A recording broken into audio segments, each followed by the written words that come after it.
नाज़रीन, drama leader की आने वाली एपिसोड बहुत ही इंटरेस्टिंग होने जा रही। नाज़रीन, अब इसमें ऐसा होगा, जो रुबाब होती है वो शहर में आ जाती है। जब वो जैसे ही वो वीडियोस देखती है मंसूर की, तो वो उसे पता नहीं क्या होता है, वो जल्दी से कहती है कि गाड़ी निकालें। उन्होंने कहा मैम कहाँ जाना है, तो वो कहती है शहर चले जाते हैं। दूसरी तरफ जो दा होता है, वो दा करीम वो जलसे कर रहा होता है, करीम साहब, और वो भी तरह तरह के इलेक्शंस मीटिंग्स कर रहा होता है। और दूसरी तरफ जो मंसूर होता है, वो भी अपने इलेक्शंस के लिए तैयारियां कर रहा होता है और सब पार्टियों से मीटिंग कर रहा होता है। दूसरी तरफ जो आगा साहब होते हैं, वो तो जेल में चले जाते हैं। नाज़रीन, जो रुबाब होती है, वो जब शहर में आती है तो सदर से मिलती है और कहती है कि पहले मैंने अपने बाप की बहुत करप्शन साबित कर दिया है और तुम पर तो बहुत ज़्यादा पर्चे हैं और बहुत केस हैं, अब तुम सोचो तुम्हारा क्या बनना है। तो जो दूसरी तरफ जो आगा होता है, उसकी भी सियासत होती है और वो जेल में चला जाता है। रुबाब होती है, वो कहती है कि बाबा मैं ये सब नहीं कर सकती। नाज़रीन, अब ऐसा होता है, जो मंसूर होता है वो भी इलेक्शन के लिए खड़ा हो जाता है और उनकी पार्टी का नाम PNT होता है और वो सबसे कहता है कि हम 4 लोग हैं और हम चारों ही खड़े होंगे, मैं, शहदा, सनोबर और आदल, और हम सब खड़े होंगे और हम सब आप लोगों की सपोर्ट की ज़रूरत है।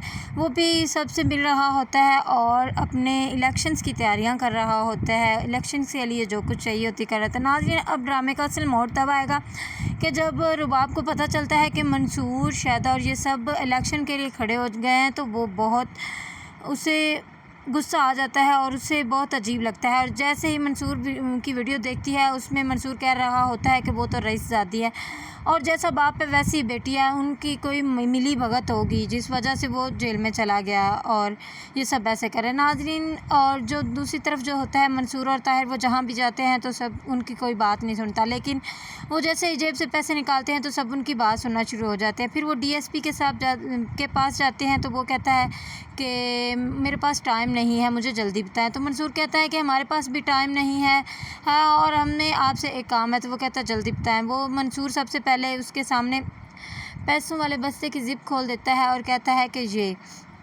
हमने आपके जितने भी सरकारी खंबे, ये वो सब चीज़ें, उन पर हमने अपने झंडे लगाने हैं और आप वो नहीं उतरवाएंगे हमारे झंडे, और अगर कोई और लगाएगा तो वो हम खुद उतार लेंगे। नाज़रीन, अब दूसरी तरफ जो रुबाब होती है और उसकी माँ, वो भी अकेली रह चुकी होती हैं। जो आगा होता है वो तो जेल में चला जाता है और वो पूरी सियासत और प्लानिंग के साथ जाता है। दूसरी तरफ जब रुबाब से पूछा जाता है मीडिया के सामने कि तुम्हारे बाप को क्यों जेल में लेकर गए और तुमने क्या ऐसा किया, तो रुबाब कहती है कि कुछ देर पहले जब मैं लैपटॉप पर काम कर रही तो मैंने देखा था, मुझे वो अपने बाप की फाइल्स मिल गई थी, इसीलिए मैंने इस माशरे के नाते, इस अवाम के नाते, इन बच्चों के नाते, उनके फ्यूचर के नाते मैंने कहा कि मुजरिम को सज़ा मिलनी चाहिए। हालांकि ऐसा कुछ नहीं होता, वो तो ऐसा चाहती ही नहीं कि जैसा बाप होता है वैसी ही बेटी होती है, मंसूर कहता है।